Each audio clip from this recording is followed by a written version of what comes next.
प्रदेश की उच्च शिक्षा में राष्ट्रीय शिक्षा नीति 2020 की विधिवत शुरुआत होने जा रही है। केंद्रीय शिक्षा मंत्री धर्मेंद्र प्रधान देहरादून में इसका शुभारंभ करेंगे।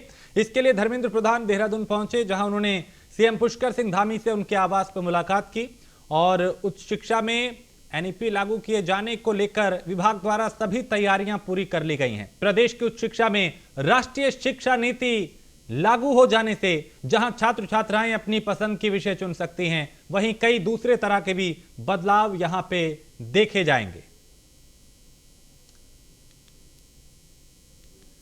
तो सुदीप जैन हमारे विशेष संवाददाता लगातार हमारे साथ बने हुए हैं। सुदीप, नई शिक्षा नीति को लेकर किस तरह की तैयारियां, चूंकि अब इसकी शुरुआत उत्तराखंड में हो रही है, और किस तरह का प्रभाव इसका देखा जाएगा?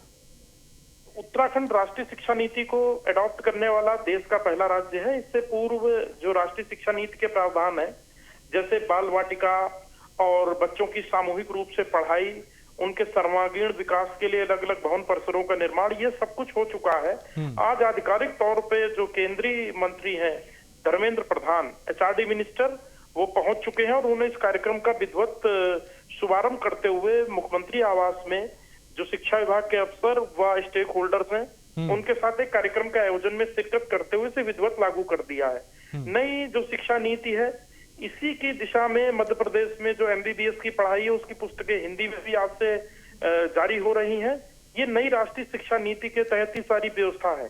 दरअसल शिक्षा नीति बहुत पुरानी चली आ रही थी और जब समय बदला, वक्त की जरूरत, मांग के आधार पर शिक्षा को उसके अनुरूप लाने के लिए सारी तैयारी की जा रही है। और शिक्षा के रूप में देखें तो उत्तराखंड का बड़ा नाम है। यहाँ का शैक्षिक स्तर और साक्षरता स्तर भी बेहतर है। तो मुख्यमंत्री व शिक्षा मंत्री के विशेष प्रयासों से संभव हुआ कि राष्ट्रीय शिक्षा नीति लागू करने वाला, विधिवत लागू करने वाला उत्तराखंड पहला राज्य बनना है। ठीक है सुदीप, आप मेरे साथ बने रहिए, कुछ और खबरों पे भी आपसे जानकारी लेंगे। तो सीएम पुष्कर सिंह धामी से केंद्रीय मंत्री धर्मेंद्र प्रधान ने मुलाकात की।